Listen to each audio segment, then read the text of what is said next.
Hi friends, welcome to our YouTube channel ఈ study Telugu.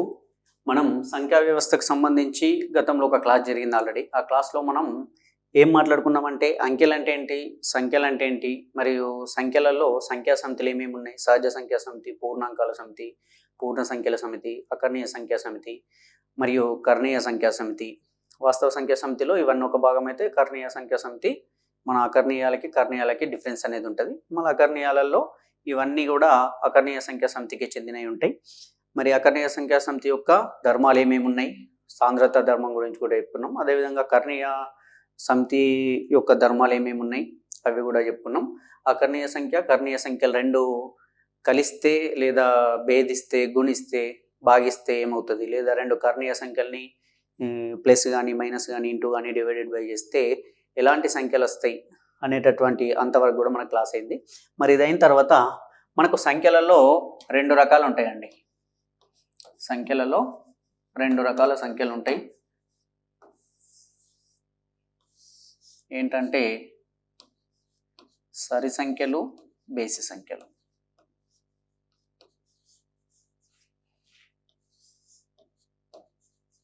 సరి సంఖ్యలు మరియు బేసి సంఖ్యలని రెండు రకాల సంఖ్యలు ఉంటాయి. మీ అందరికి చెప్పేది ఒకటి, మీరు నేర్చుకునే మట్టుకు పూర్తిగా నేర్చుకోండి. మీకు ఎంత ఎక్కువ తెలిస్తే ఎగ్జామ్లు అంత ఈజీ అవుతుంది. ఇక్కడ చెప్పేదంతా కూడా షార్ట్ అండ్ సింపుల్గా ఉంటుంది. మీరు కేవలం చెప్పినప్పుడు మాత్రం దృష్టి పెట్టండి, జాగ్రత్తగా వినండి. మరి సరి సంఖ్యలు అంటే ఏంటి, బేసి సంఖ్యలు అంటే ఏ సంఖ్యలనైతే రెండుతోని భాగించినప్పుడు, ఏ సంఖ్యలనైతే రెండుతోటి భాగిస్తామో అప్పుడు శేషం 0 వస్తే, రెండుతోని భాగించినప్పుడు శేషం 0 వచ్చేటటువంటి సంఖ్యల్ని సరి సంఖ్యలు అంటారు. రెండుతోని భాగించినప్పుడు శేషం 1 వచ్చేటటువంటి సంఖ్యలను బేసి సంఖ్యలు అంటారు. అంటే బేసి సంఖ్యలు అయితే శేషం 1 రావాలి, సరి సంఖ్యలు అయితే శేషం అనేది 0 రావాలి. మరి బేసి సంఖ్యలు ఎక్కడి నుండి స్టార్ట్ అవుతాయి, సరి సంఖ్యలు ఎక్కడి నుండి స్టార్ట్ అవుతాయి అనేది మనకు తెలియాలి. బేసి సంఖ్యలు అనేది 1 నుండి స్టార్ట్ అవుతుంది. 1, 3, 5, 7, 9, 11 ఇట్లా ఉంటాయండి.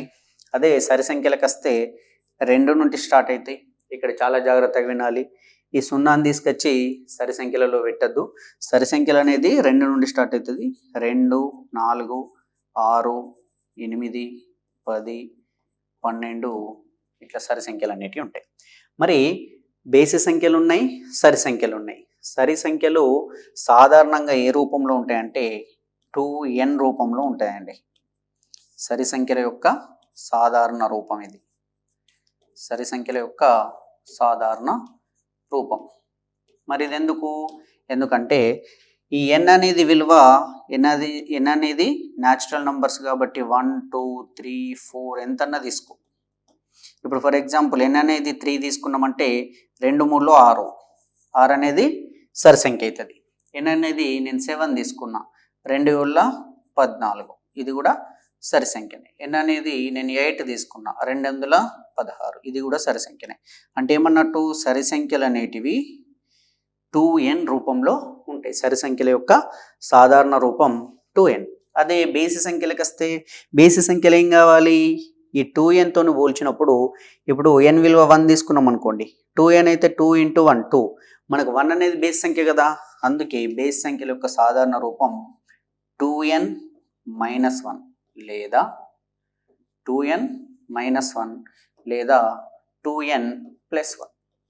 ఫర్ సపోజ్ దీంట్లో n విలువ 1 తీసుకున్నా, 1 తీసుకున్నప్పుడు ఇదేమవుతుంది, 1 తీసుకుంటే 2 × 1 2, 2 - 1 1 అవుతుంది. లేదా ఇంకో బేసి సంఖ్య 2 × 1 2, 2 + 1 3. చూడండి, అంటే సాధారణ రూపం ఏమవుతుంది బేసి సంఖ్యలకి 2n - 1 లేదా 2n + 1. అదే సరి సంఖ్యలకి సాధారణ రూపం ఎట్లుంటుంది, 2n రూపంలో ఉంటాయి. n విలువ ఏమన్నా తీసుకోవచ్చు, 0 మాత్రం తీసుకోరాదు. ఎందుకు, ఇక్కడ n అనేది న్యాచురల్ నంబర్ని డిఫైన్ చేస్తుంది కాబట్టి, సహజ సంఖ్యా సమితి కాబట్టి సహజ సంఖ్యలు అనేటివి 1 నుండి ఉంటాయి. దాంట్లో నువ్వు ఎవి తీసుకున్నా అవి నీకు సరి సంఖ్యల దగ్గరికి వచ్చేస్తుంది. దీంట్లో కూడా సహజ సంఖ్యలు ఎవి తీసుకున్నా నీకు n ప్లస్లో 1, 2, 3, 4, 5 ఏది తీసుకున్నా కానీ 2n - 1 లేదా 2n + 1 రూపంలో మనకు బేస్ సంఖ్యలు అనేటివి ఉంటాయి. మరి సరి సంఖ్యలు ఇలా ఉన్నప్పుడు ఏదైనా సరి సంఖ్యలు అనేటివి మనం ఒక మొదటి 10 సరి సంఖ్యలు 20 సరి సంఖ్యలతో మనకు అడిగిండు అనుకోండి. మొదటి 10 సరి సంఖ్యలతో 20 సరి సంఖ్యలతో మనకు అడిగాడు. అడిగినప్పుడు మరి ఎట్లా కనుక్కున్నాడు అంటే ఏమంటున్నా నేను, మొదటి n సరి సంఖ్యల మొత్తం అడిగాడు అనుకోండి. మొదటి n సరి సహజ సంఖ్యల మొత్తం, సరి సహజ సంఖ్యల మొత్తం, మొదటి n సరి సహజ సంఖ్యలు మొత్తం. ఇది n ఇంటూ n+1 రూపంలో ఉంటుంది. n ఇంటూ n+1 రూపంలో ఉంటుంది. ఏం సార్ ఇది మాకు అర్థం కాలేదంటే ఒక్కసారి చూడండి. మొదటి n సరి సహజ సంఖ్యలు అంటే ఫర్ సపోజ్ నేను n విలువ 3 తీసుకున్నా. మొదటి 3 సరి సహజ సంఖ్యల మొత్తం ఎంత కావాలంటే మొదటి 3 సరి సహజ సంఖ్యలు ఇది ఫస్ట్ సరి సహజ సంఖ్య 2, మళ్ళీ 4, మళ్ళీ 6. వీటి మొత్తం మొత్తం అంటే 2 + 4 6, 6 + 6 వీటి మొత్తం మనకు 12 వచ్చింది. మొదటి 3 న్యాచురల్ నంబర్స్ యొక్క సమ్ అనేది మనకు 12 వచ్చింది. అదే ఈ సూత్రం ప్రకారం చేస్తే మనకేమవుతుంది, మొదటి 3 సహజ సంఖ్యలు అడిగినాం కాబట్టి n = 3 కాబట్టి 3 × 3 + 1 3 4 12. అంటే ఈ సూత్రం అనేది దేనికి, n × n+1 అనేది మొదటి n సరి సహజ సంఖ్యల మొత్తం మనకు అడిగితే, ఒకవేళ ఇది 3 వరకు అడిగింది కాబట్టి 2 4 6 కలుపుకొని మనం 12 అని డైరెక్ట్ చెప్పచ్చు లెక్క చేసి కూడా. మనకి ఎగ్జామ్లో ఇది ఇచ్చేట అవకాశం ఉంటుంది. మొదటి 50 సరి సహజ సంఖ్యల మొత్తం ఎంత, మొదటి 50 సరి సహజ సంఖ్యల మొత్తం ఎంత. సరి సహజ సంఖ్యలు మనకు ఆల్రెడీ సహజ సంఖ్యలు ఉంటే అంటే 1 2 3 4 5 6 ఇట్లా కలిపి ఉంటే దానికి n × n+1/2 అని మనం ఆల్రెడీ చెప్పుకున్నాం. ఇది సహజ సంఖ్యలకు. ఇప్పుడు మనం ఇక్కడ చెప్పుకునేది సరి సహజ సంఖ్యలకు ఏమని చెప్పుకుంటున్నాం, n+1 × n × n+1. ఇది సహజ సంఖ్యలకు, ఇది సరి సహజ సంఖ్యలకు. నెక్స్ట్ బేసి సహజ సంఖ్యలకు కూడా కావాలి కదా. బేసిస్ ఇది సరి సహజ సంఖ్యల మొత్తం కనుక్కోవాలంటే n × n+1. అదే మొదటి n బేసి సహజ సంఖ్యల మొత్తం, బేసి సహజ సంఖ్యల మొత్తం కావాలంటే మొదటి n బేసి సహజ సంఖ్యల మొత్తం అనేది n² అండి. ఇది కూడా గుర్తుపెట్టుకోవాలి. మొదటి n బేసి సహజ సంఖ్యల మొత్తం n². అది సరి సహజ సంఖ్యల మొత్తం అనేది n × n+1. ఓన్లీ సహజ సంఖ్యల మొత్తం ఇవి రెండు కలిపి ఉంటే n × n+1/2. ఇది మొత్తానికి ఇది ఓన్లీ సరి సంఖ్యలు అడిగినప్పుడు, ఇది బేసి సంఖ్యలు అన్నప్పుడు. ఇవన్నీ కూడా న్యాచురల్ నంబర్సే. ఇక్కడ దీనికి ఒక ఎగ్జాంపుల్ చూద్దాం. మొదటి n బేసి సహజ సంఖ్యల మొత్తం. ఫర్ ఎగ్జాంపుల్ నేను మొదటి 4 బేసి సంఖ్యల మొత్తం కావాలనుకోండి. దాన్ని 4² చేస్తే 16 అని ఈజీగా తెలిసింది. మరి ప్రూఫ్ కోసం మొదటి 4 బేసి సంఖ్యలు 1 3 5 7 వీటి మొత్తం అంటే కలుపుదాం. 1 3 4 4 5 9 9 7 16. మనం ఏమన్నాం, n విలువ 4 కాబట్టి n = 4 కాబట్టి మొదటి 4 బేసి సహజ సంఖ్యల మొత్తం n² అంటే 4² అన్నా కానీ మనకు 16. అంటే మొదటి n బేసి సంఖ్యల మొత్తం కావాలంటే n² చేయాలి. మొదటి n సరి సహజ సంఖ్యల మొత్తం కావాలంటే n × n+1 చేయాలి. సరి సంఖ్యలు అనేటివి మనకు సాధారణంగా 2n రూపంలో ఉంటాయి. n విలువ ఏదన్నా తీసుకునొచ్చు. బేసి సంఖ్యలు అనేటివి 2n-1 లేదా 2n+1 రూపంలో ఉంటాయి. ఇది సరి సంఖ్యలకు బేసి సంఖ్యలకు కావాల్సినటువంటి మనకు సాధారణమైనటువంటి ఇన్ఫర్మేషన్. దీంట్లో మనం ఆల్రెడీ సగటు గురించి మనకు ఒక వీడియో క్లాస్ అయింది, దాంట్లో చెప్పినాం. అయినా కానీ ఇంకోసారి చెప్తున్నా, మొదటి n సరి సహజ సంఖ్యల సరాసరి కావాలంటే, సరాసరి అంటే ఏంటి, మనకు రాశుల మొత్తం బై రాశుల సంఖ్య. అందుకే ఇక్కడ ఏమవుతుంది, ఇక్కడ రాశిలో మొత్తం ఇది కదా, n ఇంటూ n+1 బై రాశుల సంఖ్య n క్యాన్సిల్ అవుతుంది. మొదటి n సరి సహజ సంఖ్యల సగటు n+1 అవుతుంది. అదే బేసి సహజ సంఖ్యల సగటు రాశుల మొత్తం n² రాశుల సంఖ్య n కాబట్టి n, ఈ n² లో n క్యాన్సిల్ అవుతుంది. అప్పుడు మనకు మిగిలేది n. మొదటి n బేసి సహజ సంఖ్యల సగటు n, మొదటి n సరి సహజ సంఖ్యల సగటు n+1. మొత్తం కావాలంటే n ఇంటూ n+1 సగటు n+1. ఈ బేసి సంఖ్యల మొత్తం కావాలంటే n², సగటు కావాలంటే n.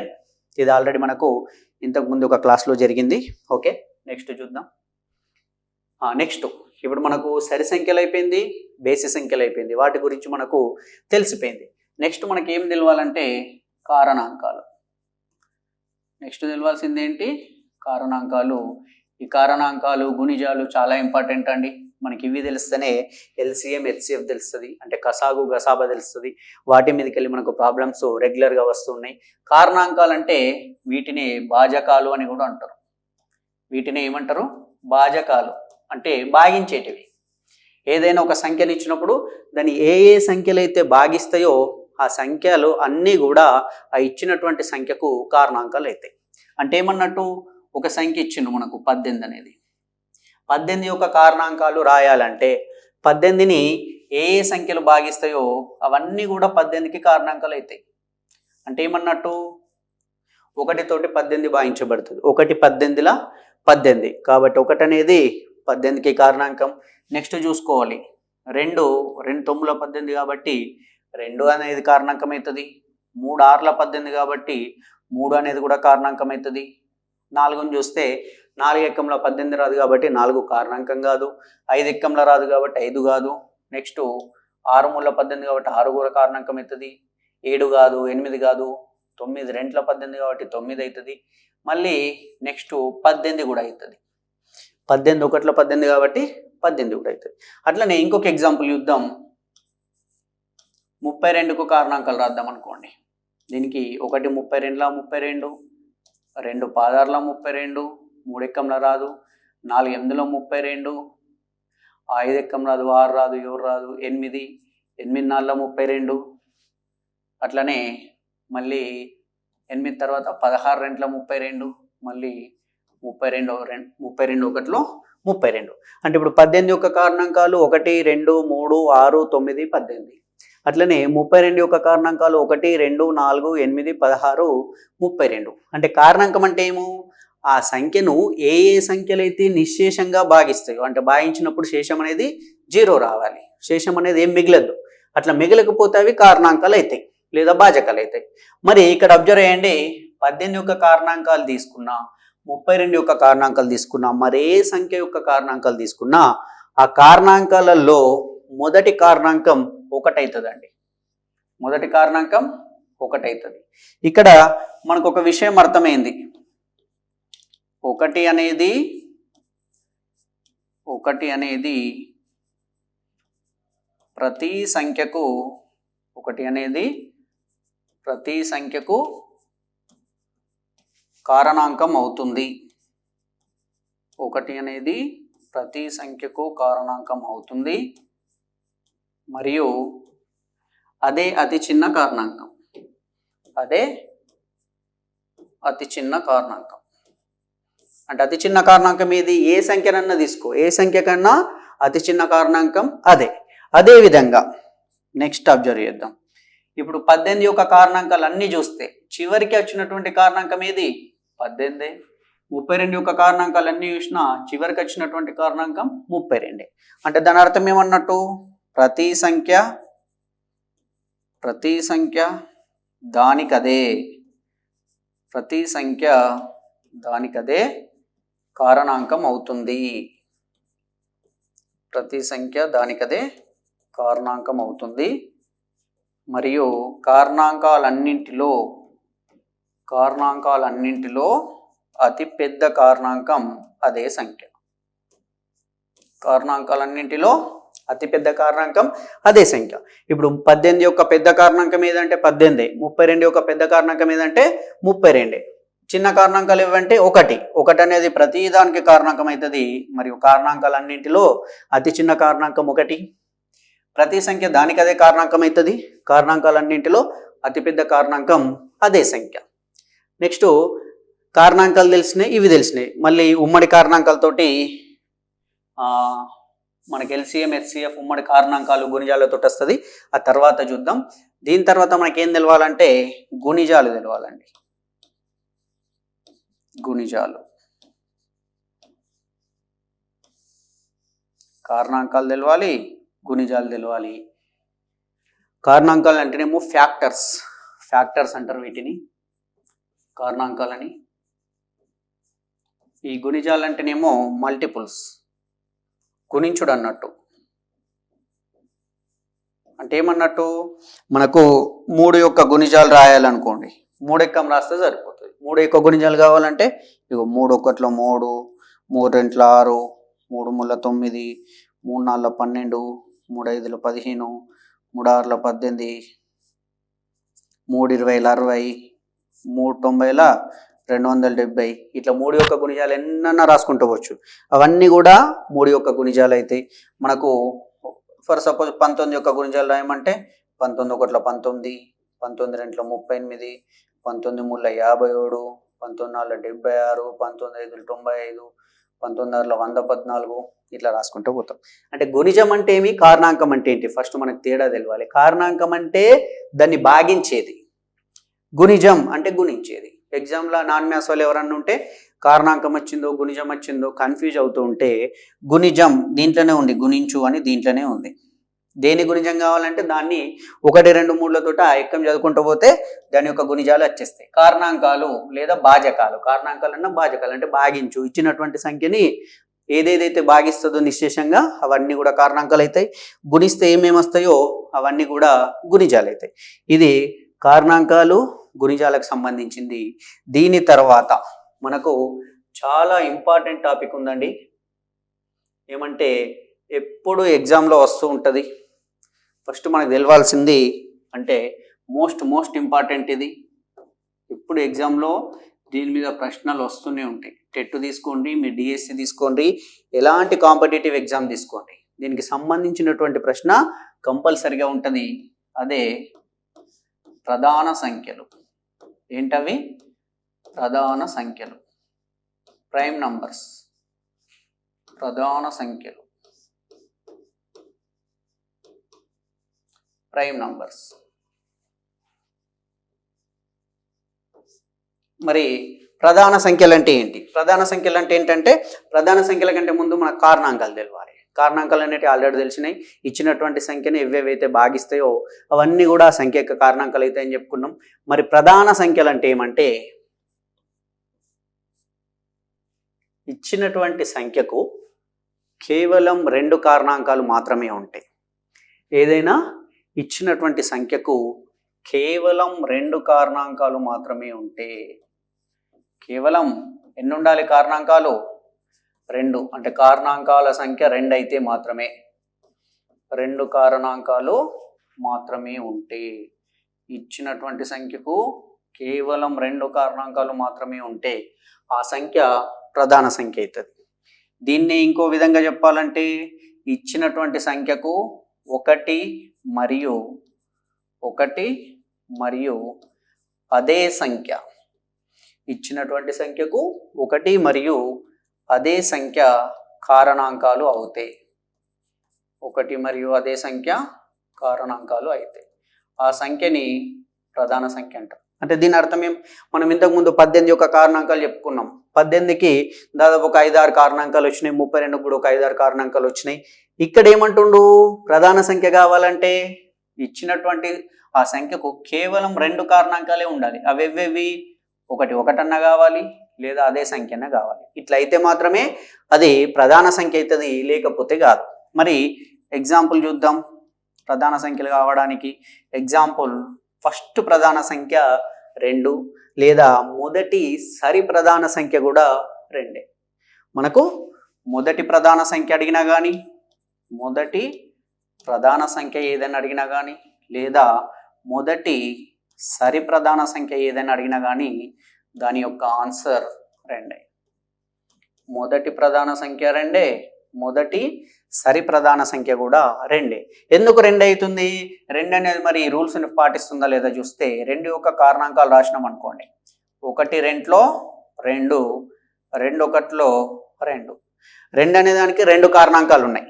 1 1, ఇంకోటి 2 అదే సంఖ్య. మనకేమన్నాడు? 1 మరియు అదే సంఖ్యను కారణాంకాలుగా గల సంఖ్య ప్రధాన సంఖ్య అవుతుంది.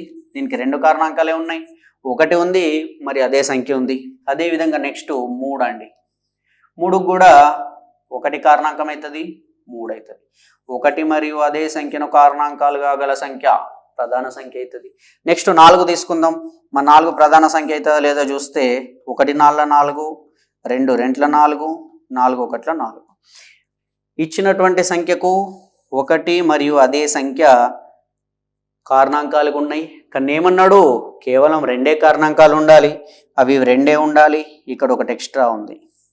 ఈ 2 అనేటటువంటి కారణాంకం ఎక్స్ట్రా ఉంది కాబట్టి 4 అనేది ప్రధాన సంఖ్య అవుతుందా? కాదు. ఎందుకు కాదు? కేవలం 2 కారణాంకాలు మాత్రమే ఉండాలి.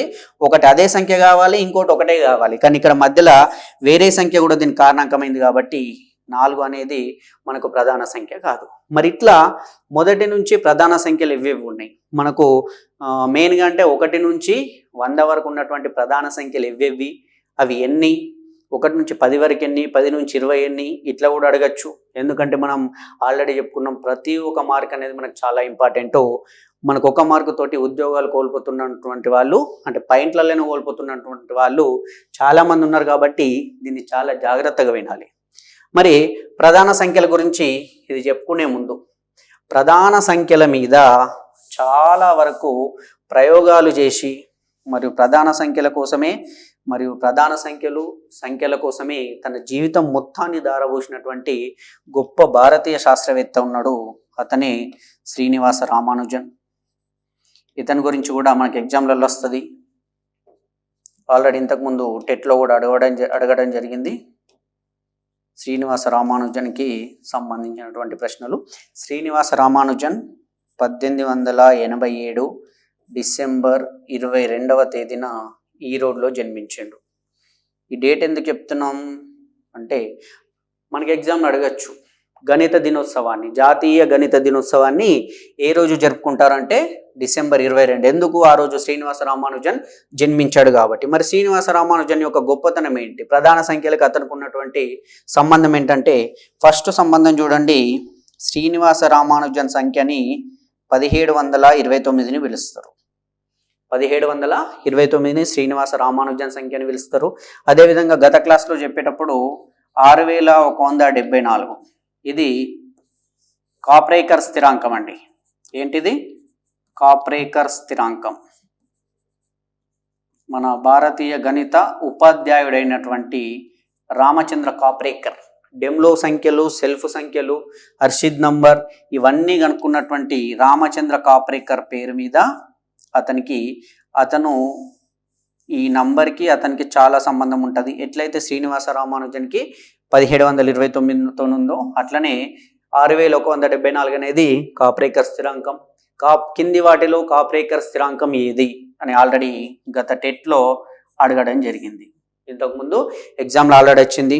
శ్రీనివాస రామానుజన్ నంబర్ ఏదని రావచ్చు, లేదా ఈ నంబర్ యొక్క విశిష్టత ఏది అని రావచ్చు. మరి ఈ నంబర్ యొక్క ప్రాముఖ్యత ఏదంటే ఈ నంబర్ని మనం 10³ + 9³ అని రాయొచ్చు. 10³ అంటే 1000, 9³ అంటే 729. ఇవి రెండు కలిపితే 1729. లేదా ఇదే దీన్ని 12³ + 1³ అని రాయొచ్చు. 12³ అంటే 1728, 1³ అంటే 1, ఇది కూడా 1729 అవుతుంది. అంటే ఏమన్నట్టు దీని అర్థము, ఈ సంఖ్యను ఈ 1729 అనేటటువంటి సంఖ్యను రెండు వేరు సంఖ్యల గణాల మొత్తంగా రెండు వేరు సంఖ్యల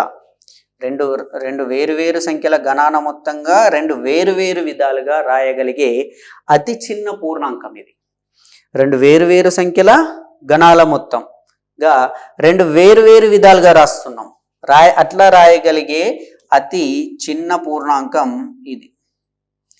ఇతను ఎట్లా చెప్పిండంటే ఇతను అనారోగ్యం పాలైనప్పుడు ఇతన్ని చూడడానికి వేరే దేశం నుంచి ఒక గొప్ప శాస్త్రవేత్త వచ్చిండు. వచ్చినటువంటి శాస్త్రవేత్తని మనోడు అడిగిండు, ఏమని, నువ్వు వచ్చినటువంటి కారు యొక్క నంబర్ ఎంతని. కారు యొక్క నంబర్ అండి ఇది 1729 కారు నంబర్ చెప్తే ఈ గణితం మీద ఏం చేసిండు, ఈ 1729కి ఇది చెప్పిండు అన్నట్టు. ఏమని, ఇది 2 వేరు సంఖ్యల గణాల మొత్తంగా రాయగలిగే అతి చిన్న పూర్ణాంకం అని చెప్పిండు. అంటే అనారోగ్య పరిస్థితులు ఉన్నా, చావు బతుకుల మధ్యలో ఉన్నా కానీ గణితం మీద ఇతనికి ఉన్నటువంటి ప్రేమ అట్లాంటిది. అందుకే భారతదేశ ప్రభుత్వం శ్రీనివాస రామానుజన్ గణితానికి చేసినటువంటి సేవలను గుర్తించి, మళ్ళీ ఇతను కొన్ని బిరుదులు ఉన్నాయండి. Fellow of royal society, fellow of the royal society, fellow of the royal society, మళ్ళీ fellow of the Cambridge, fellow of the Trinity college, fellow of the royal society, Cambridge, fellow of the Trinity college. ఇతను చేసినటువంటి సేవలు చాలా గొప్పగా ఉన్నాయి. అందుకే ఈ సేవల్ని గుర్తించి మన దేశ ప్రభుత్వం అనేది 2011వ సంవత్సరంలో రామానుజన్ పేరు మీద స్టాంపుల్ని విడుదల చేసింది. రామానుజన్ పేరు మీద స్టాంపుల్ని విడుదల చేసింది. ఏ సంవత్సరం, 2011వ సంవత్సరం. ఇది కూడా చాలా ఇంపార్టెంట్, మనకి ఎగ్జామ్లో అడగచ్చు. భారత ప్రభుత్వం శ్రీనివాస రామానుజన్ చేసినటువంటి సేవలను గుర్తించి కింది ఏ సంవత్సరంలో స్టాంపులను విడుదల చేశారు అంటే 2011వ సంవత్సరం. మళ్ళీ 2012వ సంవత్సరంలో ఆ సంవత్సరాన్ని, ఈ 2012వ సంవత్సరాన్ని మన భారతదేశ ప్రభుత్వము గణిత సంవత్సరంగా ప్రకటించడం జరిగింది. గణిత సంవత్సరంగా ప్రకటించారు. ఎందుకంటే శ్రీనివాస రామానుజన్ యొక్క 125వ జయంతి రోజు. అతను పుట్టి అప్పటికి 125 సంవత్సరాలు అయింది కాబట్టి ఈ 2012ని ఇతని యొక్క 125వ జయంతిని గుర్తుండాలని చెప్పేసి మన ప్రభుత్వం అనేది గణిత సంవత్సరంగా దాన్ని గుర్తించడం జరిగింది. ఇది మనకు చాలా ఇంపార్టెంట్. శ్రీనివాస రామానుజన్ యొక్క సంఖ్య, ఇది వీటి యొక్క గణాల మొత్తంగా రాయొచ్చు. మళ్ళీ ఇతనికి ఉన్నటువంటి బిరుదులు, లేదా ఏ సంవత్సరం స్టాంపు విడుదల చేసిండ్రు, ఏ సంవత్సరం గణిత సంవత్సరంగా తీసుకుంటున్నారు. ఇది మనకు ప్రధాన సంఖ్యలకు సంబంధించి. ఫస్ట్ ప్రధాన సంఖ్యలు అంటే ఏంటి, కేవలం 2 కారణాంకాలు మాత్రమే ఉండాలి. ఒకటి అదే సంఖ్య కావాలి, ఇంకోటి 1 కావాలి. ఇట్లున్నటువంటి సంఖ్యల్ని మాత్రమే ప్రధాన సంఖ్యలు అంటారు. మరి ప్రధాన సంఖ్యలు మనకి ఇప్పుడు ఏమేమి ఉన్నాయి, 1 నుంచి 10 వరకు ఏమున్నాయి, తర్వాత ఏమున్నాయి, ఇవన్నీ మనకు తెలవాలండి. ఇది చాలా ఇంపార్టెంట్. 1 నుంచి 10 వరకు గల ప్రధాన సంఖ్యలు, 10 నుంచి 20 వరకు గల ప్రధాన సంఖ్యలు, 20 నుంచి 30 వరకు గల ప్రధాన సంఖ్యలు, 30 నుండి 40, మళ్ళీ 40 నుండి 50, 50 నుండి 60, 60 నుండి 70, 70 నుండి 80, 80 నుండి 90, 90 నుండి 100. ఈ 100 వరకు అయితే మనకు తెలిసి ఉండాలి, మనకి ఎగ్జామ్లలో వస్తూ ఉంటాయి. ఈ ప్రధాన సంఖ్యల సంఖ్య, ప్రధాన సంఖ్యల సంఖ్య అంటే ఎన్ని ఉన్నాయి మనకి ఎగ్జామ్లో అడగచ్చు. 1 నుంచి 10 వరకు ఎన్ని ప్రధాన సంఖ్యలు ఉంటాయని. మరి ఆ ప్రధాన సంఖ్యలు ఏవేవి ఒకసారి చెప్తా, జాగ్రత్త గుర్తుపెట్టుకోండి. రైట్, దీనికోసం నేను ఏమంటున్నా అంటే, దీనికోసం సపరేట్గా ఒక చిన్న టెక్నిక్ చెప్తా ప్రధాన సంఖ్యలు గుర్తుపెట్టుకోవడానికి. ఆ చిన్న టెక్నిక్ ఏమంటే DD BBC, DD BBC, BBC BA. ఏమండి నేను చెప్పింది, డిడి బీబీసీ, బీబీసీ బిఏ. అంటే ఈ డిడి బీబీసీ, బీబీసీ బిఏ ఏంటంటే ఏబీసీలలో డి అనేది 4వ లెటర్ కాబట్టి 1 నుంచి మనకు 10 వరకు 4 ప్రధాన సంఖ్యలు ఉంటాయి. అట్లనే 10 నుంచి 20 వరకు కూడా 4 ఉంటాయి. మళ్ళీ 20 నుంచి 30 వరకు బి అంటే 2 కాబట్టి 2 ఉంటాయి. మళ్ళీ 2, మళ్ళీ 3, మళ్ళీ 2, మళ్ళీ 2, మళ్ళీ 3 ఉంటాయి, మళ్ళీ 2 ఉంటాయి. మళ్ళీ 90 నుంచి 100 వరకు మనకు ప్రధాన సంఖ్యలు ఒక ప్రధాన సంఖ్య మాత్రమే ఉంటుంది. మరి ఇది తెలిసింది, ఆ ప్రధాన సంఖ్యలు ఎవ్వేవి, ఆ ప్రధాన సంఖ్యలు ఎవ్వేవని మనకు తెలియాలి. ఫస్ట్ 1 నుంచి 10 వరకు ఉన్నటువంటి ప్రధాన సంఖ్యలు ఒక్కసారి చూసుకుంటే 2, 3, 5, 7. ఇప్పుడు ఒక్కసారి చూడండి, ఇదే ప్రధాన సంఖ్యల మీద మనకు ఒక పెద్ద ఆయన ఏం చేసిండంటే 1 నుంచి 100 వరకు, సపోజ్ ఇంకా ఎక్కువ కూడా, అక్కడి వరకు ఒక పెద్ద చార్ట్లో తీసుకొని అతను జల్లెడబట్టే పద్ధతితోటి ఈ ప్రధాన సంఖ్యని కనుగొన్నాడు. అతను ఎవరో కాదు, ఎరటోస్తనీస్. అందుకే ఎరటోస్తనీస్ జల్లెడ పద్ధతి అంటారు. ఎరటోస్తనీస్ జల్లెడ పద్ధతి. మరి ఎట్లా జల్లెడబట్టిండు ప్రధాన సంఖ్యలను అంటే ఒకసారి చూద్దాం. ఇది కూడా ఎగ్జామ్లో రావచ్చు. ప్రధాన సంఖ్యలను కనుగొనడానికి జల్లెడ పద్ధతిని కనుగొన్నది ఎవరు అంటే ఎరటోస్తనీస్ అండి. అందుకే ఈ పద్ధతిని ఎరటోస్తనీస్ జల్లెడ పద్ధతి అంటారు. ఈ పద్ధతిలో అతను ఎట్లా కనుక్కున్నాడంటే ఫస్ట్ ఒక ప్రధాన సంఖ్యను తీసుకున్నాడు. మొట్టమొదటి ప్రధాన సంఖ్య 2 కదా, 2ని తీసుకున్న తర్వాత 2తో భాగించబడేటి ఎవ్వి కూడా ప్రధాన సంఖ్యలు కావిగా. ఎందుకు కావు? ఎందుకంటే ప్రధాన సంఖ్య కావాలంటే 1 కావాలి మరియు అదే సంఖ్య కావాలి. ఇప్పుడు 2ని ఫస్ట్ ప్రధాన సంఖ్యగా తీసుకున్న తర్వాత 2కు 1 మరియు ఇదే సంఖ్య ప్రధాన సంఖ్యలకు ఉన్నాయి. ఇప్పుడు నెక్స్ట్ 2 ఎక్కంలు వచ్చేటివి కూడా ప్రధాన సంఖ్యలు కావు. ఎందుకు? నెక్స్ట్ 4 వచ్చింది, 2 రెంట్లో 4. ఎందుకు? 4కు 1 4తో పాటు ఈ 2 కూడా కారణాంకం అవుతుంది కదా. కాబట్టి 2 ఎక్కంలు వచ్చేది నెక్స్ట్ ఏది కూడా ప్రధాన సంఖ్య కాదు. అంటే ఇక్కడ మనం ఒకటి గుర్తుపెట్టుకోవాలి, ఫస్ట్ 2 అనేది సరి సంఖ్య, 2 అనేది అతి చిన్న ప్రధాన సంఖ్య మరియు 2 అనేది అతి చిన్న సరి ప్రధాన సంఖ్య. 2 అనేది చిన్న సరి సంఖ్య, చిన్న ప్రధాన సంఖ్య, చిన్న సరి ప్రధాన సంఖ్య. ఇప్పుడు 2 అనేది వచ్చేసిందంటే నెక్స్ట్ 2 ఎక్కంలు వచ్చేటి ఎవ్వి కూడా రావు. అంటే 2 ఎక్కంలు వచ్చేటి అంటే సరి సంఖ్యలు ఎవ్వి కూడా నెక్స్ట్ ప్రధాన సంఖ్యలు కావు. ఇది చాలా ఇంపార్టెంట్, గుర్తుపెట్టుకోవాలి. నెక్స్ట్ ఏదైనా ప్రధాన సంఖ్య మనకు అవుతుందా కాదా, మనకు బాగా అవుతుందా అవుతలేదా అనిపించినప్పుడు 3 ఎక్కం చూసుకోవాలండి. 3 యొక్క భాజనీయత సూత్రం మనకు తెలుసు, ఆల్రెడీ క్లాస్లో చెప్పుకున్నాం. 3 యొక్క భాజనీయత సూత్రం ఏముంటుంది? ఇచ్చినటువంటి సంఖ్యలోని అంకెలన్నింటినీ కలపాలి. ఫర్ సపోజ్ 18 అనేది 3 ఎక్కంలో పోతుంది, లేదంటే 1 8 18, 1 + 8 అంటే 9, 9 అనేది 3లో పోతే 18 కూడా 3లో పోతుంది. 57 అనేది 3 ఎక్కంలో పోతుందా లేదా చూడాలంటే 5 + 7 12, 12 3 ఎక్కంలో పోతుంది కాబట్టి 57 కూడా పోతాయి. 57 ఎందుకు చెప్పినంటే 57 దగ్గరికి రాగానే మనకు కొద్దిగా డౌట్ వస్తుంది, 57 అనేది ప్రధాన సంఖ్య అవుతుందా కాదా. ఇట్లా డౌట్ ఉన్న ప్రతిదానికి ఆ అంకెల్లో మొత్తాన్ని కలపండి. అవి 3తో పోతే కంపల్సరీ అవి ప్రధాన సంఖ్యలు కావు. 57 అనేది 19 3 57 అండి, 19th టేబుల్ వస్తుంది. 19 3 × 57 కాబట్టి 57 ప్రధాన సంఖ్య కాదు. ఇట్లా ఇంకా డౌట్ వచ్చేటప్పుడు మనం రాస్తూ పోయినప్పుడు 49 అనేది వస్తుంది. కానీ మనకు తెలుసు 7 × 7 49 అనేది. ఇప్పుడు ఇది ఒకటి మెయిన్, ఈ మిగిలినవన్నీ కూడా మనం 3 తోటి కంపేర్ చేసుకుంటే సరిపోతుంది. మరి ఆ ప్రధాన సంఖ్యలు ఏవో 10 నుంచి నెక్స్ట్ 1 నుంచి 10 వరకు రాసేసినాం. నెక్స్ట్ 10 నుంచి 20 తీసుకుంటే నెక్స్ట్ ఇవి కూడా 4 ఉంటాయి. అవేవేవి అంటే 11, 13, 17, 19. మీకు ఎక్కడన్నా డౌట్ అనిపిస్తే, ఇప్పుడు 17 అవుతుందా కదా డౌట్ అనిపిస్తే 1 + 7 8, 8 3తో భాగించబడుతుందా?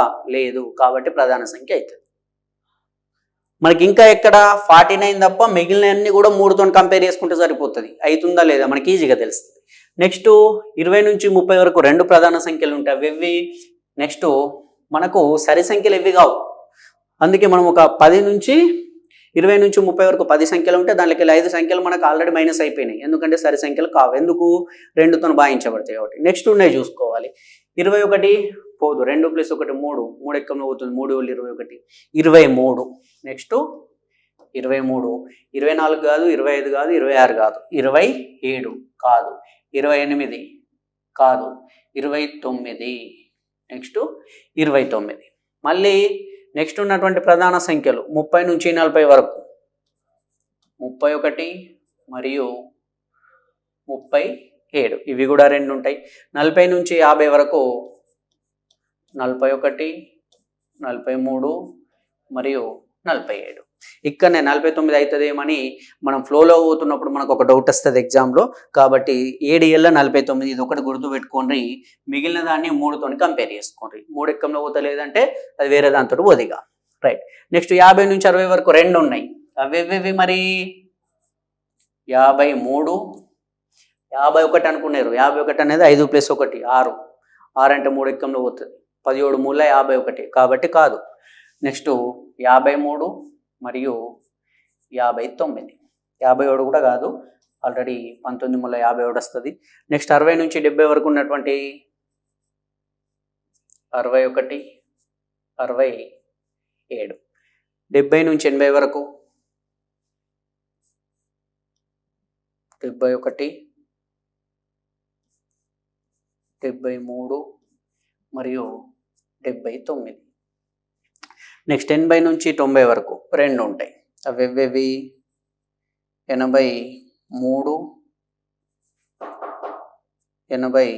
89. నెక్స్ట్ 90 నుంచి 100 వరకు 97, 1 మాత్రమే ఉంటుంది. ఇది మనకు ప్రధాన సంఖ్యలకు సంబంధించి మనకు ఆల్రెడీ 1 to 10 వరకు 4 ఉన్నాయి. మళ్ళీ 10 to 20 వరకు కూడా 4 ఉన్నాయి. ఈ విధంగా మొత్తం మనకు ఒక్కసారి లెక్కేసుకుంటే మనకు 1 to 100 వరకు 25 ప్రధాన సంఖ్యలు ఉంటాయి. ఇది మనకి ఇంపార్టెంట్. 25 ప్రధాన సంఖ్యలు ఉంటాయి. అవన్నీ ఇవి ఫ్రెండ్స్, చాలా జాగ్రత్తగా గుర్తుపెట్టుకోవాలి. మనకి ఎట్లా అడగచ్చు అంటే 1 to 25 లోపు ప్రధాన సంఖ్యలు ఎన్ని, లేదా 1 to 50 వరకు ఎన్ని, లేదా 50 నుండి 100 వరకు ఎన్ని, ఈ విధమైనటువంటి ప్రశ్నలు కూడా మనకు రావచ్చు. ఇది ఒకసారి చూద్దాం. 1 to 25 లోపు ఉన్న ప్రధాన సంఖ్యలు చూస్తే ఇవి ఆల్రెడీ 8, 9, ఇక్కడ వరకు 9 కాబట్టి 1 to 25 వరకు మనకు 9 ప్రధాన సంఖ్యలు ఉన్నాయి. మరి 1 to 50 వరకు చూసుకుంటే 10, 11, 12, 13, 14, 15 ఉన్నాయి. 50 నుంచి 100 వరకు 10 ఉంటాయి. ఎందుకంటే మొత్తం 25 కాబట్టి. వీటితో పాటు మనకు గత పరీక్షలో ఇంకా ఏ రకమైనటువంటి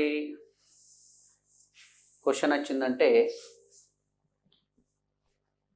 మనకు డిఎస్సి ఎగ్జామ్లో, టెట్ ఎగ్జామ్లలో కూడా వచ్చినటువంటి ప్రశ్న ఏమంటే, ఈ ప్రధాన సంఖ్యలు ఉన్న తర్వాత వీటి యొక్క జతలు ఉన్నాయి.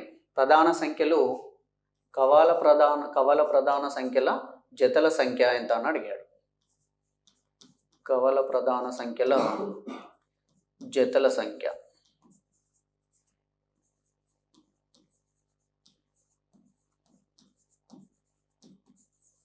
రైట్.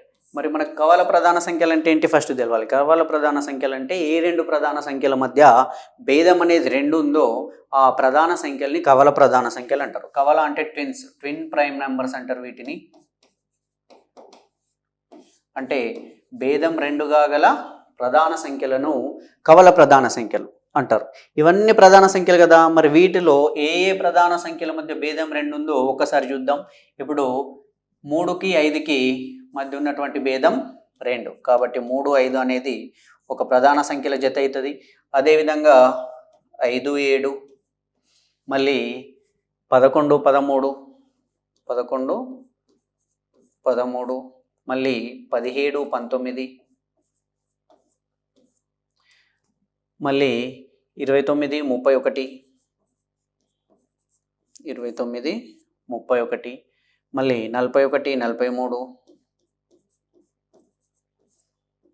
41, 43, నెక్స్ట్ 59, 61, మళ్ళీ 71, 73. ఈ ప్రధాన సంఖ్యలన్నీ కూడా కవల ప్రధాన సంఖ్యలు అవుతాయి. ఏమనుకున్నాం కవల ప్రధాన సంఖ్యలు అంటే? కవల ప్రధాన సంఖ్యలు అనేటివి ఏ ప్రధాన సంఖ్యల మధ్య భేదం 2గా ఉందో. 3కు 2కు మధ్య భేదం చూస్తే 2, 5, 7కి మధ్య భేదం కూడా 2, 11, 13కి మధ్య భేదం 2, 17, 19, 29, 31, 41, 43, 59, 61, 71, 73. ఇది మనకు గతంలో వచ్చినటువంటి ప్రశ్న ఏమని అడిగిందంటే 1 నుంచి 100 వరకు గల కవల ప్రధాన సంఖ్యల జతల సంఖ్య ఎంత అని అడిగాడు. కవల ప్రధాన సంఖ్యల జతల సంఖ్య. జత అంటే 2 ప్రధాన సంఖ్యలు కలిపి ఉండేటివి. మరి దీనికి ఆన్సర్ ఏమైంది? ఈ కవల ప్రధాన సంఖ్యల జతల సంఖ్య అనేది 8 అండి.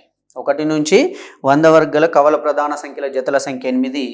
1 2 3 4 5 6 7 8.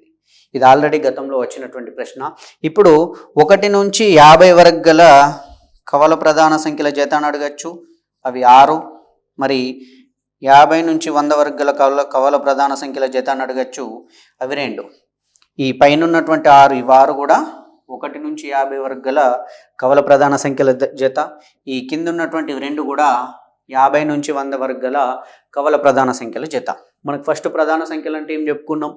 1 నుంచి 100 వరకు ప్రధాన సంఖ్యలు ఏమేమని చెప్పుకున్నాం? 1 నుంచి 10 వరకు ఎన్ని ఉంటాయి, 10 నుంచి 20 వరకు ఎన్ని ఉంటాయి చెప్పుకున్నాం. 1 నుంచి 25 వరకు 9 ఉన్నాయి, 1 నుంచి 50 వరకు 15 ఉన్నాయి, 50 నుంచి 100 వరకు 10 ఉన్నాయి. అదే 25 నుంచి 50 వరకు అనుకుంటే 6 ఉంటాయి. ఈ విధంగా అన్నీ తెలిసినాయి.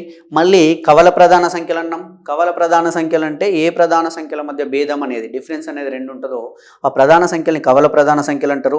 అట్లాంటి కవల ప్రధాన సంఖ్యలు మనకు 1 నుంచి 100 వరకు 8 ఉన్నాయి. ఇది ఆల్రెడీ గతంలో ఎగ్జామ్లో వచ్చినటువంటి ప్రశ్న.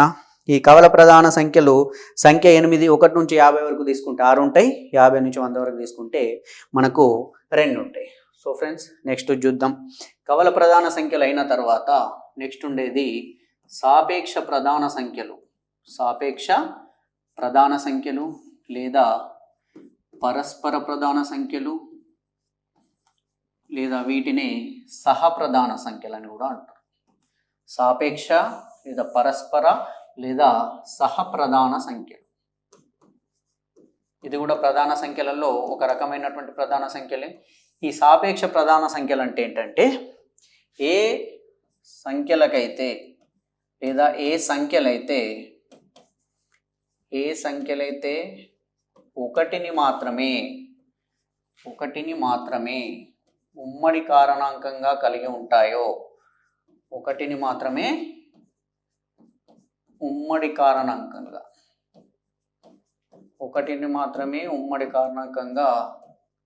కలిగి ఉంటాయో ఆ సంఖ్యలని పరస్పర ప్రధాన సంఖ్యలు లేదా సాపేక్ష ప్రధానాంకాలు అని అంటారు. అంటే ఏమన్నట్టు, ఏ సంఖ్యలు అయితే అంటున్నాం, ఇక్కడ ఏ ప్రధాన సంఖ్యలు అయితే అంటలేం. అంటే ప్రధాన సంఖ్యలు కాకపోయినా ఆ 2 సంఖ్యలు సాపేక్ష ప్రధాన సంఖ్యలు కావచ్చు, దాని అర్థం. ఫర్ సపోజ్ చూడండి, 3, 8 తీసుకుందాం. 3, 8 అనేటటువంటి 2 సంఖ్యల్ని తీసుకున్నా. ఇవి పరస్పర ప్రధాన సంఖ్యలు అవుతాయా లేవా చూడాలంటే మనకేం కావాలి? వీటికి 1ని మాత్రమే ఉమ్మడి కారణాంకంగా ఉండాలి. 3 యొక్క కారణాంకాలు రాస్తున్నాం. 3కు 1 అనేది కారణాంకం అవుతుంది, మరియు 3 అనేది కారణాంకం అవుతుంది. 3 అనేది ఒక ప్రధాన సంఖ్య. అదేవిధంగా 8 యొక్క కారణాంకాలు రాస్తున్నాం. 1, 2, 4 2 8 మరియు 8. ఇక్కడ చూడండి, 8కి 3కి ఉమ్మడిగా ఉన్నటువంటి కారణాంకం 1. 1 తప్ప వేరే ఏ కారణాంకాలు కూడా 8, 3, 8కి ఉమ్మడిగా లేవు కాబట్టి 1ని మాత్రమే, ఏ సంఖ్యలైతే 1ని మాత్రమే ఉమ్మడి కారణాంకంగా కలిగి ఉంటాయో ఆ సంఖ్యలు పరస్పర ప్రధాన సంఖ్యలు అవుతాయి, సాపేక్ష ప్రధాన సంఖ్యలు అవుతాయి. అంటే సాపేక్షంగా అవుతున్నాయి. ప్రధాన సంఖ్యల యొక్క ఒక రూల్ని ఇవి పాటిస్తున్నాయి. 1ని ఉమ్మడి కారణాంకంగా గల రూల్ని పాటిస్తున్నాయి కాబట్టి వీటిని డైరెక్ట్ ప్రధాన సంఖ్యలు అనకుండా సాపేక్ష ప్రధాన సంఖ్యలు అంటున్నాం. పరస్పర ప్రధాన సంఖ్యలు, పరస్పరం 1ని ఉమ్మడిగా కలిగి ఉన్నాయి, అందుకే పరస్పర ప్రధాన సంఖ్యలు అంటారు లేదా సాపేక్ష ప్రధాన సంఖ్యలు అంటారు. ఇట్లాంటి ఇంకా చూస్తే ఫర్ సపోజ్ 2 మరియు 3, ఇవి 2 కూడా ప్రధాన సంఖ్యలు అయినప్పటికీ ఇవి రెండింటికి కూడా ఉమ్మడి కారణాంకాలు 1 మాత్రమే. అట్లనే 3 మరియు 7, ఇవి కూడా ప్రధాన సంఖ్యలైనా కానీ వీటికి కూడా ఉమ్మడి కారణాంకాలు 1ని మాత్రమే ఉమ్మడి కారణాంకంగా కలిగి ఉన్నాయి. అట్లనే ఇంకా చూస్తే 7, 16 తీసుకుందాం. 7 యొక్క కారణాంకాలు 1, 7, ఎందుకంటే ప్రధాన సంఖ్య కాబట్టి. 16 యొక్క కారణాంకాలు 1, 2, 4, 8, 16. ఇవి రెండింటి యొక్క ఉమ్మడి కారణాంకం 1 మాత్రమే. ఇట్లా ఎందుకు రాసిన అంటే ఈ 3, 8లలో 3 మాత్రమే ప్రధాన కారణాంకం ఉంది, ఇది వేరే సంఖ్య ఉంది, ప్రధాన సంఖ్య కాదు. ఈ 3, 7లలో 2 ప్రధాన సంఖ్యలు ఉన్నాయి, 2, 3లలో 2 ప్రధాన సంఖ్య, 7, 16లలో 7 మాత్రమే ప్రధాన సంఖ్య ఉంది, మిగిలింది ప్రధాన సంఖ్య లేదు. ఇక్కడ మనకు ఒకటి అర్థం కావాలి, ఏమంటే ఏ సంఖ్యలు అయితే 1ని మాత్రం ఉమ్మడి కారణాంకంగా ఉన్నాయో, అంటే 1ని ఉమ్మడి కారణాంకంగా కలిగి అవి ప్రధాన సంఖ్యలు కాకపోయినప్పటికీ, దాంట్లో ఇంకోటి ప్రధాన సంఖ్య కాకపోయినప్పటికీ అవి రెండు సహప్రధాన సంఖ్యలు అవుతాయి, పరస్పర ప్రధాన సంఖ్యలు అవుతాయి. అంటే ఇక్కడ మనకి ఏం అర్థమవుతుంది, కవల ప్రధాన సంఖ్యల దగ్గరికి వెళ్దాం. కవల ప్రధాన సంఖ్యలు అంటే ఏమి? కవల ప్రధాన సంఖ్యలు అంటే రెండు ప్రధాన సంఖ్యల మధ్య భేదం అనేది రెండు ఉంటాయి. రెండు ప్రధాన సంఖ్యల మధ్య భేదం అనేది రెండుగా ఉంటే అటువంటి ప్రధాన సంఖ్యలని కవల ప్రధాన సంఖ్యలు అన్నాడు. దీన్ని బట్టి మనకు ఒక విషయం అర్థమవుతుంది, కవల ప్రధాన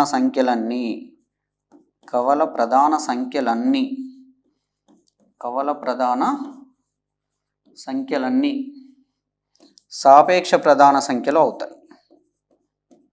సాపేక్ష ప్రధాన సంఖ్యలు అవుతాయి. కవల ప్రధాన సంఖ్యలన్నీ సాపేక్ష ప్రధాన సంఖ్యలు అవుతాయి. కానీ సాపేక్ష ప్రధాన సంఖ్యలన్నీ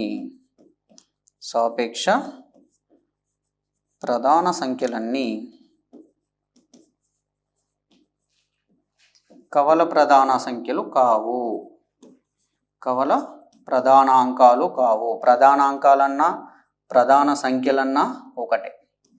ప్రధానాంకాలని కూడా ఇస్తాడు మనకి ఎగ్జామ్లో, కింది వాటికి ప్రధానాంకాలు ఏవి, మళ్ళీ ప్రధాన సంఖ్యలని లేదు కదా అని కన్ఫ్యూజ్ కావద్దు. ప్రధానాంకాలన్నా ప్రధాన సంఖ్యలన్నా ఒకటి. అంటే ఏమన్నట్టు, ఈ కవల ప్రధాన సంఖ్యలన్నీ పరస్పర ప్రధాన సంఖ్యలు అయితే కానీ ఈ పరస్పర ప్రధాన సంఖ్యలు లేదా సాపేక్ష ప్రధాన సంఖ్యలన్నీ కవల ప్రధాన సంఖ్యలు కావు. అంటే ఎందుకు, మళ్ళీ సాపేక్ష ప్రధాన సంఖ్యలన్నీ ప్రధాన సంఖ్యలు కూడా కాకపోవచ్చు. కొన్ని ప్రధాన సంఖ్యలు అవుతాయి, కొన్ని కావు. అంటే ఈ సాపేక్ష ప్రధాన సంఖ్యలన్నీ ప్రధాన సంఖ్యలు, మొత్తం ప్రధాన సంఖ్యలు కూడా కాకపోవచ్చు. ప్రధాన సంఖ్యల జత కూడా కాకపోవచ్చు. ఈ జతలో ఒకటి వేరే సంఖ్య కూడా ఉండొచ్చు. ఇది మనకు మెయిన్, ఇది చాలా ఇంపార్టెంట్, దీన్ని మనం గుర్తుపెట్టుకోవాలి. నెక్స్ట్ చూద్దాం ఫ్రెండ్స్. దీని తర్వాత మనకేమైంది, ప్రధాన సంఖ్యలు తెలిసినాయి, కవల ప్రధాన సంఖ్యలు తెలిసినాయి, సాపేక్ష ప్రధాన సంఖ్యలు తెలిసినాయి. దీని తర్వాత ఇంతకుముందు మనం కారణాంకాల గురించి చెప్పుకున్నాం.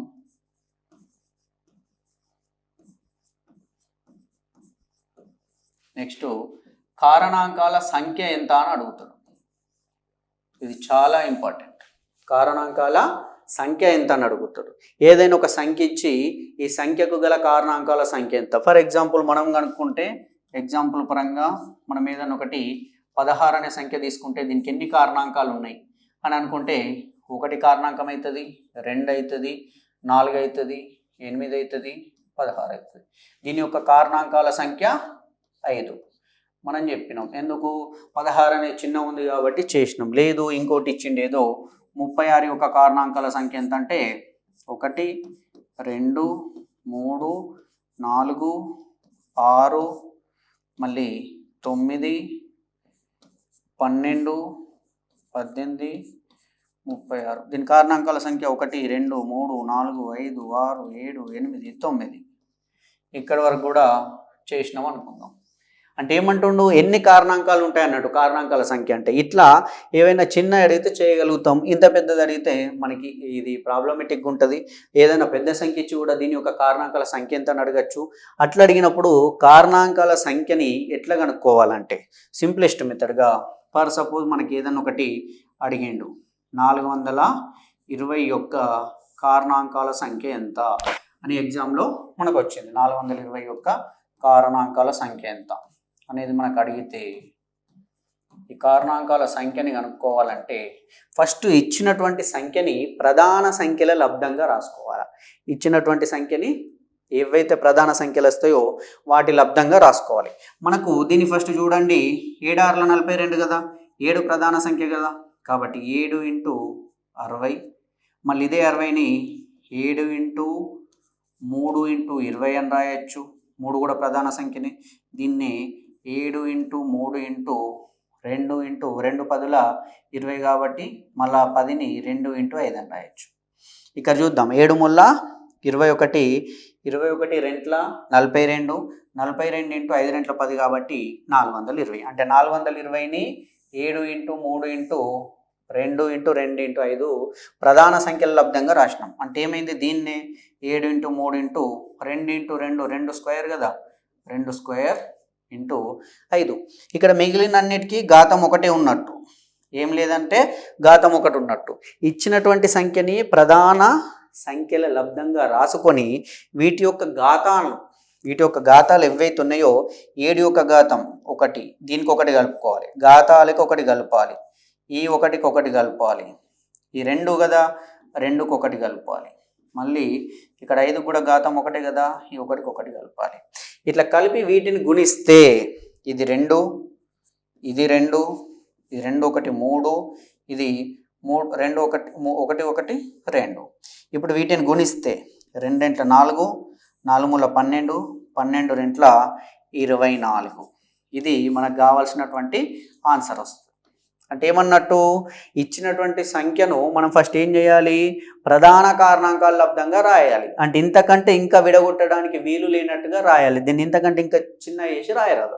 అక్కడి వరకు రాసుకున్నాం, ప్రధాన కారణాంకాల లబ్ధంగా రాసుకొని ఈ కారణాంకాలకు ఏవైనా గరిష్టంగా ఉంటాయి. ఇప్పుడు 2 అనేది 2 సార్లు ఉంది కాబట్టి 2 స్క్వేర్ పెట్టుకున్న తర్వాత ఇక్కడ ఈ కారణాంకాలన్నిటి యొక్క ఘాతాలు రాయాలి. 7కి ఏం లేదంటే 1, 3 కూడా ఘాతం 1, 2కు 2 ఉండే కాబట్టి 2. ఈ ఘాతాలకు ప్రతిదానికి ఒకటి కలిపి వీటిని గుణించాలి. గుణించినప్పుడు మనకి ఎంత వస్తుందో అవే వాటి యొక్క కారణాంకాల సంఖ్య. దీన్ని ఒకసారి 36ని ప్రూఫ్గా చూద్దాం. మనకు ఆన్సర్ 9 రావాలి కాబట్టి 36 యొక్క కారణాంకాల సంఖ్య 9 రావాలి. 36ని 4 ఇంటూ 9 అని రాయొచ్చు, ఈ 4ని 2 ఇంటూ 2 అని రాయొచ్చు, ఇంటూ 9ని 3 ఇంటూ 3 అని రాయొచ్చు. ఎందుకు, ప్రధాన కారణాంకాల లబ్ధంగా రాయాలి కాబట్టి. ఈ 2 ఇంటూ 2 అంటే 2 స్క్వేర్, 3 ఇంటూ 3 అంటే 3 స్క్వేర్. ఇప్పుడు ప్రధాన కారణాంకాల లబ్ధంగా రాసినాం. ఈ ఘాతాలకు ఒకటి కలపాలి, అంటే ఈ 2కి ఒకటి కలపాలి, ఈ 2కి ఒకటి కలపాలి. 2 + 1 ఇంటూ 2 + 1, 2 + 1 మనకు 3, ఈ 2 + 1 కూడా 3, 3 ముళ్ళ 9. దీని యొక్క కారణాంకాల సంఖ్య 9. ఇది మనకు ప్రూఫ్ అండి. ఇట్లా ఏ సంఖ్య ఇచ్చినా కానీ కారణాంకాల సంఖ్య కావాలంటే మనం ఈ పద్ధతిలో కనుక్కోవాలి. ఇది గత ఎగ్జామ్లలో వచ్చింది, ఇప్పుడు కూడా రావడానికి అవకాశం ఉంటుంది. మనకు 420 యొక్క కారణాంకాల సంఖ్య 24 అయింది. ఇట్లా 36ది 9 అని మనం ప్రూఫ్ చేసినాం. కారణాంకాల సంఖ్యని ఈ విధంగా కనుక్కోవాలి. మరి కారణాంకాల సంఖ్య తెలిసిన తర్వాత మనకు కారణాంకాలు తెలిసినాయి, ఆల్రెడీ గుణిజాల గురించి మాట్లాడుకున్నాం. ఇప్పుడు మనకు తెలవాల్సింది ఎల్సిఎం మరియు హెచ్సిఎఫ్. ఇది ఎల్సిఎం అంటే లీస్ట్ కామన్ మల్టిపుల్, అంటే కనిష్ట సామాన్య గుణిజం. ఇది హైయెస్ట్ కామన్ ఫ్యాక్టర్, గరిష్ట సామాన్య భాజకం లేదా గరిష్ట సామాన్య కారణాంకం. భాజకం అన్నా కారణాంకం అన్నా ఒకటే అని చెప్పుకున్నాం. మరి ఎల్సిఎంని హెచ్సిఎఫ్ని ఎట్లా కనుక్కుంటాం? ఏవైనా 2 సంఖ్యలు ఇచ్చినప్పుడు ఎల్సిఎం లేదా 3 సంఖ్యలు ఇచ్చినప్పుడు ఎల్సిఎం ఎట్లా కనుక్కోవాలి, ఎట్లా కనుక్కోవాలి? ఫస్ట్ కసాగు కనుక్కుందాం. కసాగు కనుక్కోవాలంటే కనిష్ట సామాన్య గుణిజం అంటే ఏదైనా, ఫర్ సపోజ్ 6 మరియు 9ల యొక్క కసాగు ఎంత అని ఎగ్జామ్లో అడిగింది అనుకోండి. దీన్ని 2 పద్ధతులలో వేయచ్చు. ఫస్ట్ ఏంటి, ఫస్ట్ 6 యొక్క గుణిజాలు రాసుకోవాలి. 6 1 6, 6 రెంట్ల 12, 6 ముళ్ళ 18, 6 4 24, 6 5 30 రాసుకున్నాం అనుకోండి. 9 యొక్క గుణిజాలు రాస్తున్నాం. మళ్ళీ 9 1 9, 9 రెంట్ల 18, 9 3 27, 9 4 36, 9 5 45 ఇక్కడ వరకు రాసుకున్న తర్వాత ఇప్పుడు ఏం చేయాలి? ఇక్కడ మన కసాగు అంటే ఏంటి? కనిష్ట సామాన్య గుణిజం. అంటే రెండిట్లలో సామాన్యంగా రెండిట్లలో ఉన్నటువంటి గుణిజం తక్కువదేది. ఇప్పుడు 6 6 36 కూడా అవుతుంది, 6 7 42 కూడా అవుతుంది. ఇప్పుడు రెండిట్లలో కామన్గా ఉన్నాయి చూద్దాం. 6 అనేది ఇక్కడ ఉంది, దీంట్లో లేదు.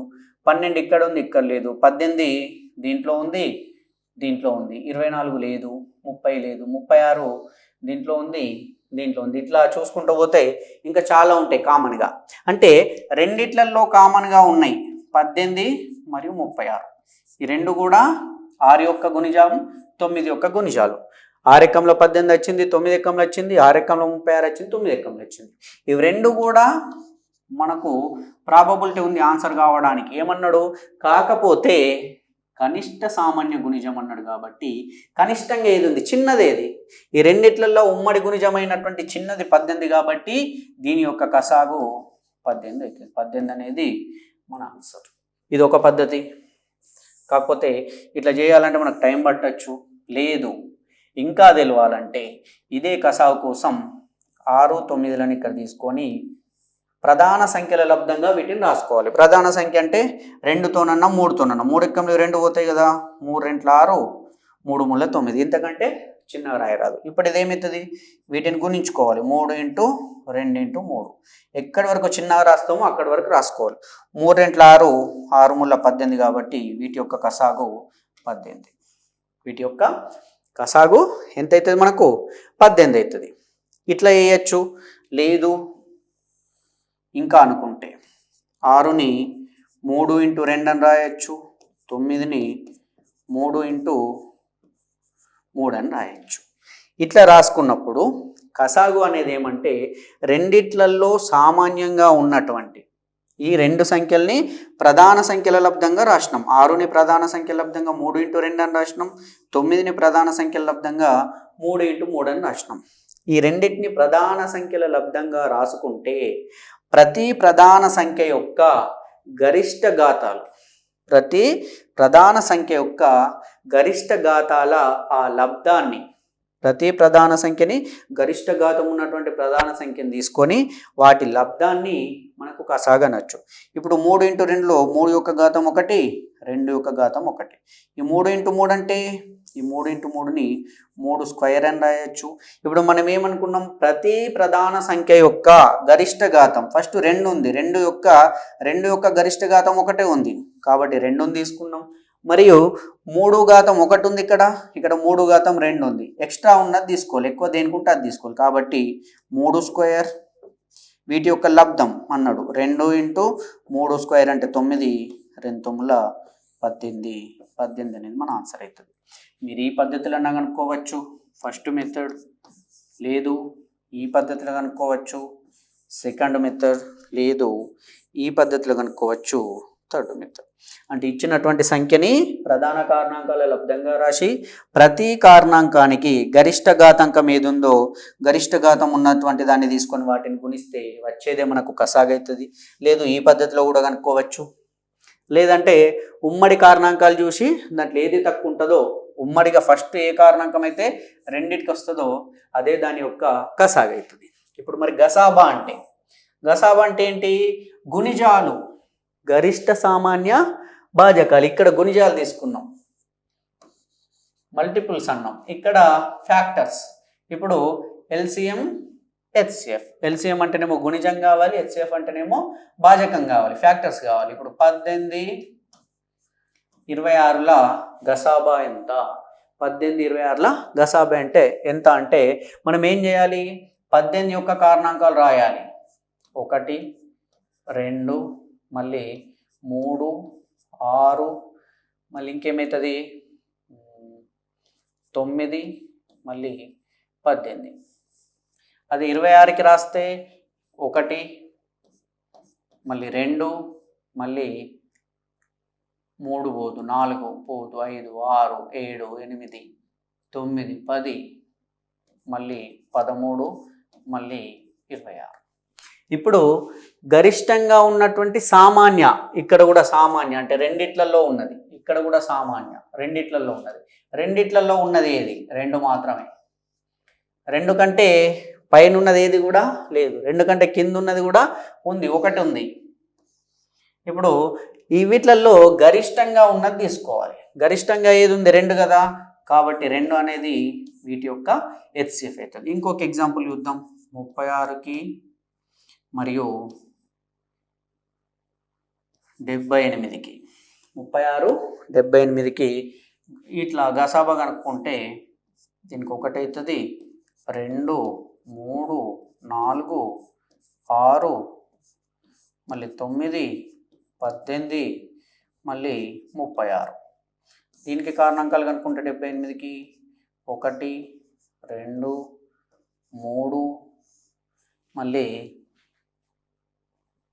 4 1 4 8 కాబట్టి రాదు 5 6 6 మళ్ళీ 7 8 9 ఎక్కంలో కూడా రాదు 10 11 12 13 14 14 ఎక్కంలో రాదు 15 16 17 17 18 19 ఎక్కంలో వస్తుంది 19 కూడా రాదు. మళ్ళీ ఇక్కడ 6 వచ్చింది 19 ఎక్కంలో కూడా రాదు. 78 అనేది 23 26 26 3లో 78 మళ్ళీ 78 కూడా ఒక కారణాంకం అవుతుంది. మళ్ళీ 39 కూడా ఒక కారణాంకం అవుతుంది. ఇట్లా ఉంటాయి. ఓకే, ఇట్లున్నప్పుడు వీటిలో ఉమ్మడి కారణాంకాలు రాద్దాం. 1 అనేది రెండిట్లలో ఉంది, మళ్ళీ 2 అనేది కూడా రెండిట్లలో ఉంది, 3 అనేది కూడా రెండిట్లలో ఉంది, మళ్ళీ 6 అనేది కూడా రెండిట్లలో ఉంది, ఇంకా మిగిలినవి కూడా రెండిట్లలో ఉమ్మడి గలవు. ఇట్లా ఈ 2 సంఖ్యలలో ఉమ్మడి కారణాంకాలు రాసుకుంటే గరిష్టంగా ఉన్నది ఏది, ఇవన్నిట్లలో పెద్దది ఏది, పెద్దది 6 కాబట్టి 6 అనేది వీటి యొక్క గసాబా అవుతుంది. 6 అనేది ఇచ్చినటువంటి 36 78 యొక్క గసాబా అవుతుంది. ఇది కొద్దిగా లెంతీ ప్రాసెసే, రైట్. ఇంకా మనం దీన్ని ఎట్లా కనుక్కోవాలి, ఇదే 18 26కి గసాబా అనేది మనకు 2 అనుకున్నాం. ఈ 2 ఎట్లా వచ్చింది ఒకసారి ప్రూఫ్ చూస్తే ఫస్ట్ ఏం చేయాలి, పెద్ద సంఖ్య 26 కాబట్టి ఈ 26ని 18 తోటి భాగించాలి. భాగిస్తే 18 1 18, 26 నుంచి 18 పోతే మిగిలింది 8. వచ్చినటువంటి దాన్ని దీంతో ఈ 18ని భాగించాలి. ఎక్కడి వరకు అయితే 0 వస్తుందో అక్కడి వరకు భాగించుకుంటూ పోవాలి. దేనితోని భాగించినప్పుడు 0 వచ్చిందో అదే మనకు గసాబా అవుతుంది. 8 2 16, 18 నుంచి 16 పోతే 2. ఇప్పుడు ఈ 2 తోటి 8ని భాగించాలి. 2 4లో 8, ఇప్పుడు శేషం 0. శేషం 0. 0 అనేది మనకు దేనితో వచ్చింది, 2తో చేసినప్పుడు వచ్చింది కాబట్టి చివరిగా దేనితో చేసినప్పుడు మనకు శేషం అనేది 0 వస్తుందో అదే మన ఆన్సర్. కాబట్టి దీని యొక్క గసాబా అనేది 2. అట్లనే 36 78 చేస్తే 36 78 గసాబా కనుక్కుంటే 36 2 72, 6 మిగులుతుంది. 6 తోటి 36ని భాగిస్తే 6 6లో 36 కాబట్టి 0 0. అంటే 6తో చేసినప్పుడే కదా మనకు 2 వచ్చింది కాబట్టి మనకు 6 అనేది ఇక్కడ గసాబా అయింది. 6 అనేది మన ఆన్సర్ అవుతుంది. ఈ పద్ధతి అనేది చాలా సింపుల్గా ఉంటుంది. 3 సంఖ్యలు ఇచ్చినప్పుడు కూడా ఫస్ట్ 2 సంఖ్యలతోటి కనుక్కొని ఒక ఎగ్జాంపుల్ చెప్తా. మనకి ఇది ఇంపార్టెంట్. 3 సంఖ్యలు ఇచ్చారు, ఏది 24 18 72 అనేటటువంటి 3 సంఖ్యలు ఇచ్చారు. ఈ 3 సంఖ్యలకి గసాబా కనుక్కోవాల్సి వస్తే అప్పుడు ఏం చేయాలి, ఫస్ట్ ఏవైనా 2 సంఖ్యల యొక్క గసాబా కనుక్కోవాలి. ఈ రెండిట్లో పెద్దది ఇది 24. 24ని 18తో భాగిస్తే 18 1 18, 6 మిగులుతుంది.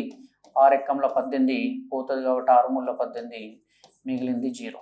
అంటే ఇక్కడ అర్థమవుతుందిగా ఫ్రెండ్స్, ఫస్ట్ ఏవైనా 2 తీసుకొని పెద్దదాన్ని చిన్నదాంతో భాగిస్తే తీసేస్తాం, 6 వచ్చింది. 6తో మళ్ళీ దీన్ని చేయాలి, చేసినప్పుడు 6 3లో 18 కాబట్టి 24 18ల యొక్క గసాబా 6. ఈ 6 తోటి ఇప్పుడు 72 చేయాలి. ఈ 6 తోటి 72 చేస్తే 6 ఎక్కంలో 72 ఆల్రెడీ పోతుంది. 6 1 6, 6 2 72, 12 6లో 72 కాబట్టి 6 అనేదే మన ఆన్సర్ అవుతుంది. 6 అనేది వీటి యొక్క ఉమ్మడి కారణాంకం అవుతుంది. కనిష్ట సామాన్య మన గరిష్ట సామాన్య భాజకం, గరిష్ట సామాన్య భాజకం. ఇప్పుడు మనకి ఇంకా మోస్ట్ ఇంపార్టెంట్ తెలవాల్సింది ఏమంటే ఏవైనా రెండు సంఖ్యల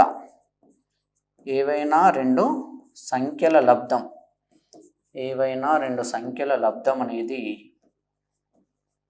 ఆ రెండు సంఖ్యల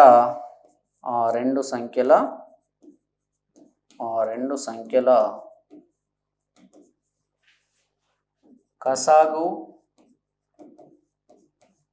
గసాబాల లబ్ధానికి సమానం. ఇది చాలా ఇంపార్టెంట్ ఫ్రెండ్స్. మనకు ప్రతి ఎగ్జామ్లో ఇది వస్తుంది, ఏదో ఒక రూపంలో ప్రతి ఎగ్జామ్లో ఇది వస్తుంది. ఏవైనా 2 సంఖ్యల లబ్ధము, ఆ 2 సంఖ్యల్ని ఏ మరియు బి అనుకుంటున్నా సంఖ్యలు. ఇంకా మీకు సింపుల్గా గుర్తుండాలంటే రెండు సంఖ్యలు ఏబీలు అనుకుంటే వాటి యొక్క కసాగు గసాబాలని XYలు అనుకుంటే కసాగు గసాబాలని XYలు అనుకుంటే ఇప్పుడు ఏమన్నట్టు ఆ రెండు సంఖ్యల లబ్ధం A ఇంటూ B అనేది X ఇంటూ Yకి సమానము.